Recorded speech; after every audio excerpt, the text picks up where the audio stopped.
እስራኤል ከኢራን አንዳች ጥቃት የሚሰነዘርባት ከሆነ በቀጥታ የኢራንን የኒውክሌር ጣቢያዎች በቦምብ ለመደብደብ መሰናዳቷን አስታውቃለች። የአሜሪካው ፕሬዚደንት ጆ ባይደን ደግሞ የእስራኤሉ ጠቅላይ ሚኒስትር ቤንያሚን ኔታንያሁ በሐማስ ላይ ይዘውት የነበረው አቋም የተሳሳተ ነበር ሲሉ ገልጠዋል። ባይደን ይህንን ይበሉ እንጂ ታዲያ የእስራኤል አየር ኃይል ሐማስ ወደ ኪቡትዝ ክፋር ኢዛ ላውንቸር የሚያስወነጭፍባቸውን ስፍራዎች ማውደሙ ተነግሯል። ይህንኑ ርዕሰ ጉዳይ በዓለም አቀፉ ትንታኔ ዘገባችን መርጠን ተመልክተነዋል። ከትንታኔ ዘገባው ጋር ትዕግስቱ በቀለ ነኝ። የኢራኑ መንፈሳዊ መሪ አያቶላ አሊ ሰይድ ካሚኔይ ትናንት በኢድ በዓል የፍስሐና የበቀል ስሜት በተቀላቀለው ንግግራቸው እንዲህ አሉ። እስራኤል በሶሪያ የሚገኘውን ኤምባሲያችንን በመምታቷና ከዚያም በላይ ታላላቆቹን የጦር መኮንኖቻችንን መገደል ተከትሎ ሳትቀጣና ተገቢውን በቀል ሳትቀበል አናርፍም ነው ያሉት። አያቶላው በታላቁ የታህራን መስጊድ ለተሰባሰቡት በርካታ ሕዝብ ነው ይህንን የተናገሩት። ካሚኔይ በንግግራቸው እስራኤል ቆንስላችንን ስታጠቃ በቀጥታ እኛን ማጥቃቷን እናውቃለን፣ ድፍን ዓለም የሚያውቀዋልም ነው ያሉት። ኢራን በዚህ መልኩ እስራኤልን ለመምታት ስትዘጋጅ ስትፎክር፣ በአሜሪካ የሪፐብሊካን ፓርቲው አካላት ደግሞ የሀገሪቱ ፕሬዚደንት ጆ ባይደን በቀጥታ ኢራንን ትደበደብ ዘንድ ትዕዛዝ እንዲሰጡ ግፊታቸውን ማጠናከራቸውን የተሰማው። ሪፐብሊካኖች በልጅ አመካኝተው ይበሏል አንጉቶ በሆነው ስሌታቸው ኢራን በዮርዳኖስ ምድር በቅጥረኞቿ እጅ 3 አሜሪካንን ማስገደሏ ያንገበግባቸዋል። የሪፐብሊካን ፓርቲው አካላት ሀገራቸው ኢራንን ዛሬ ነገ ሳትል ትመታት ዘንድ በጽኑ መወትወት ይዘዋል። በተለይም ደግሞ የሪፐብሊካኑ ሴናተር ሊንድሴይ ግርሃም አሜሪካ ፋታ ሳትሰጥ በኢራን ላይ የማያዳግም በትሯን ታሳርፍ ዘንድ ጥሪ አሰምተዋል። እንደ ሂንዱስተን ታይምስ ዘገባ ኢራን ከጦርነት አማራጭ መንገድ ርቃለችና በቀጥታ ልትመታ አያስፈልግም የሚል አዝማሚያ መኖሩ ተገልጧል። የዋይት ሃውሱን አፈቀላጤ ጆን ኪርቢን ዋቢ አድርገው ባሰራጨው ዘገባው እስራኤልን በበኩሏ ኢራን በቀጥታ ጥቃት የምትሰነዝርባት ከሆነ የኒውክሌር ጣቢያዎቿን እያሰሰች የእሳት ጉርሷ ልታደርጋቸው መሰናዳቷን አስታውቃለች።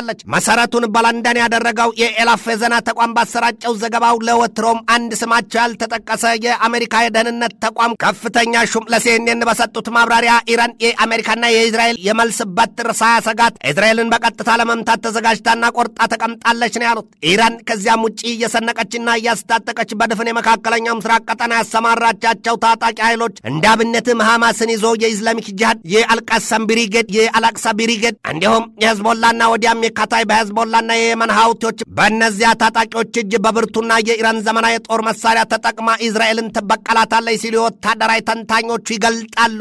ሌሎች ቀላል የማይባል ቁጥር ያላቸው የወታደራዊ ጠበብቶቹ ደግሞ ኢራን ድሮውንስ ቢሆን በታጣቂ ኃይሎች እጅ እስራኤልን እያስመታቻት አልነበረም ወይ ሲሉ ነገሩን የበለጠ አፍታተው ይናገሩታል፣ ያሳዩታልም። የእስራኤሉ ጠቅላይ ሚኒስትር ቤንያሚን ኔታንያሁ በቅርቡ በሀገሪቱ ከተቋቋመው የጸጥታ ካቢኔ ጋር ባደረጉት ውይይት ኢራን እስራኤልን ለማጥፋት ስትል ለዓመታት ስትዝትና ስትዘጋጅ እንደነበረ እናውቃለን፣ እኛም እኮ ዝም ብሎ እፍ እንደሚባልና እንደሚጠፋ ሻማ የምንጠፋ አይደለንም ነው ያሉት። እንኪያስ አሉ ኔታንያሁ መለስ አድርገው፣ እንኪያስ አሁን ደግሞ በቀጥታ ልታጠፋን እየዛተች ነውና ቀድሞ የሚጠፋውን እናያለን ሲሉ የተግተረተረ ደም ስራቸው ታይቷል። ኔታንያሁ በቅርቡ በሶሪያ በጦር አውሮፕላኖቻቸው ጥቃት ስለተገደሉት የኢራኑ ከፍተኛ ጀነራል ዛሄዲም ሲናገሩ ያ ሰው እኮ አሉ ጥርሳቸውን ንክስ ልቅቅ እያደረጉ ስማቸውን ለመጥራት ባለመፈለግ ስሜት ያ ሰው እኮ በኢራን የቁድስ ጦር የታወቀና በከፍተኛ አዛዥነት የነበረ ሰው ነው። ያውም በሁለቱ ሀገራት በሶሪያና በሊባኖስ ከሄዝቦላ ጋር ተቀዳጅቶ ሲተገትገን የነበረ የጦር ስልት እየነደፈ ሲያስደበድበን የነበረ ሰው ነው ሲሉ ተደምጠዋል።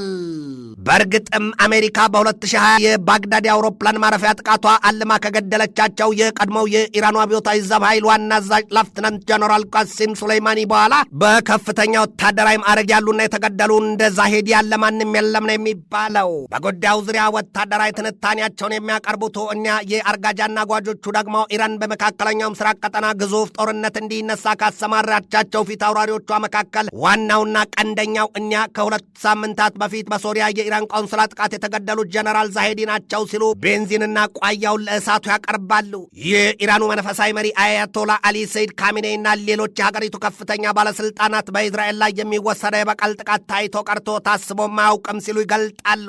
ኢራናውያኑ ሹማምንት ከዚህ በኋላ በመላው ዓለም የሚገኙ የእስራኤል ኤምባሲዎች ሰላምና ጤና ያገኛሉ ብለው ማሰብ ጨርሶ ዘበት ነው ሲሉም ያሳያሉ። የሊባኖሱ ጦረኛ እንጂ ሂዝቦላ መሪው ሼክ ሐሰን ነስረላም በቪዲዮ ተቀርጾ በተላለፈው መልእክታቸው በእስራኤል ላይ የሚነደው የኢራን ቁጣ ቀኑ ደርሷል ነው ያሉት። የእስራኤሉ የመከላከያ ሚኒስትር ዮአፍ ጋላንት በሰጡት ጥልቅ ማብራሪያ ደግሞ ሀገራቸው ምንም አይነት ጥቃት ከኢስላማዊት ሪፐብሊክ ኢራን ቢሰነዘርባት አስፈላጊውንና መራራውን ጽዋ በሰፍነግ ልትግታት ሁሉንም ዝግጅቷን አጠናቃ ተቀምጣለች ነው ያሉት። እስራኤል በዚህ ወቅት ቢበዛ ከሊባኖስ ከየመንና ከኢራቅ ጥቃት ይፈጸምባታል በሚል ስጋት ገዝፎ እየተነገረባት ነው። ኢራን በወገኗ መላውን የጦር ኃይሏን ሙሉ በሙሉ የምድር ኃይሏን ቢሉ የአየር ኃይሏንና የባህር ኃይሏን በከፍተኛ ተጠንቀቅና ዝግጅት ማቆሟ ይነገራል። የዚህ ሁሉ ቀውስና ጦስ ዋናው መሰረቱ ወይም ምክንያቱ የሚባለው ሐማስ በበኩሉ ለከባድ ጥቃት መሰናዳቱ ይነገራል። ሐማስ ይህንን ይበል እንጂ ደግሞ ትናንት በወጣ መረጃ ሐማስ በኪቡትዝ ክፋር አዛ ላይ ሲያስወነጭፍ የነበረው የሮኬት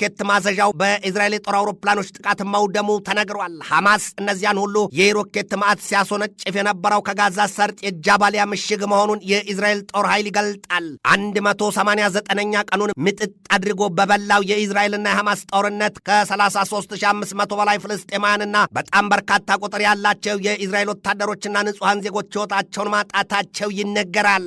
የአሜሪካው ፕሬዚደንት ጆ ባይደን በበኩላቸው ኔታንያሁ በጋዛ ሰርጥ የገቡበት ጦርነት ሁሉም ነገር ስህተት እንደነበረ ገልጠዋል። ባይደን አሁን ካሉበት ዕድሜ ቢሉ የበርካታ ግንባር ውዝግብና የጦርነት ስጋት ወዲያም በሀገር ቤት የምርጫ ፉክክሩ ጣጣ አይፈረድባቸውም ይሏቸዋል የወታደራዊ ተንታኞቹ የስላቅ ባሽሙር እየለመጧቸው። ይህንና መሰል የሁለቱን ሀገራት ክፍተት የምትመኘዋ ኢራን እርስ በርስ ያባላችሁ ስትል የዓለምን 20 በመቶ የነዳጅ ዘይት መተላለፊያ መስመር የሆርሙዝ ወሽመጥን ለመዝጋት በጥፍሯ መቆሟ ነው የተነገረው። የኢራኑ ባህር ኃይል ዋና አዛዥ አሊ ረዛ ታንግሴሪ በሰጡት ማብራሪያ እስራኤልና አሜሪካ በተባበሩት አረብ ኤምሬት ምድር ሰፍረው በሆርሙዝ ወሽመጥ እየተመላለሱ ርግብግቢቴ ላይ እሳት እያነደዱ መቀለድ የለባቸውም ስትል ለበቀል ቆማለች ነው ያሉት ሀገራቸውን።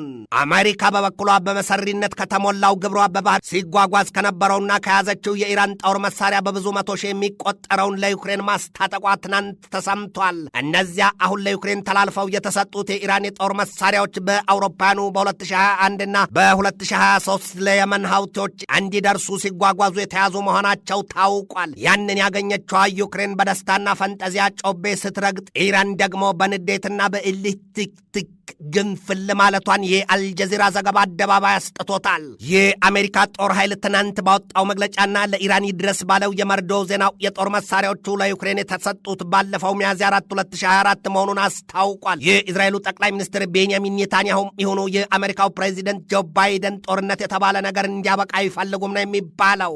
እስራኤል ትናንት በጋዛ ሰርጥ በፈጸመችው ከባድ የአየር ጥቃት የሐማሱን ፖለቲካ ቢሮ ኃላፊ የኢስማኤል ሃኒያን 3 ልጆችና 4 የልጅ ልጆች መግደሏ ተሰምቷል። ይህ አሁኑ የእስራኤል የበቀል ጥቃት ግን የድፍን ዓለምን የተኩስ አቁም ስምምነትና ጥሪ ወዲያም ምኞቱን ሁሉ አዝማሚያውን ሊያስቀይረው ይችላል የሚል ስጋትን አሳድሯል። ያንን ተከትሎም የኢራን መንግስት የዌስት ባንክን ምድር በጦር መሳሪያ ማጥለቅለቁን የተነገረው። ይህንን መረጃ ደግሞ ለታይምስ ኦፍ እስራኤል የሰጡት ስማቸውን እንዲገለጥ ያልፈለጉ ኢራናዊ አሜሪካዊና እስራኤላዊ ባለስልጣናት ናቸው። ተህራን በሁለት መንገዶች የጋዛ ሰርጥን ምድር በጦር መሳሪያና ጥይት ጎርፋ ጥለቅልቀዋለች ነው የሚባለው። አንደኛው በሶሪያና በዮርዳኖስ በኩል ሲሆን ሌላው ደግሞ በሶሪያና በሊባኖስ ድንበር ወደ እስራኤል አዋሳኝ መሬት በማስፈር ላይ እንዳለች ነው የተገለጠው። መላጠፋ ሆዷ ገፋ መሆኑን ልብ ይሏል። እዚህ ላይ የኢራን ባለስልጣናት በእስራኤል ምድር ምንም አይነት መረጋጋትና ሰላም እንዳይኖር ለመበጥበጥ ምለው መገዘታቸው ይታወቃል። በዚህ ወቅት ከምንጊዜውም በላይ የኢራን መንግስት ለሐማስ፣ ለኢስላሚክ ጂሃድ፣ ለአልአቅሳ የሰማዕታት ብሪጌድና ለአልቋሳም ብሪጌድ ኃይሎች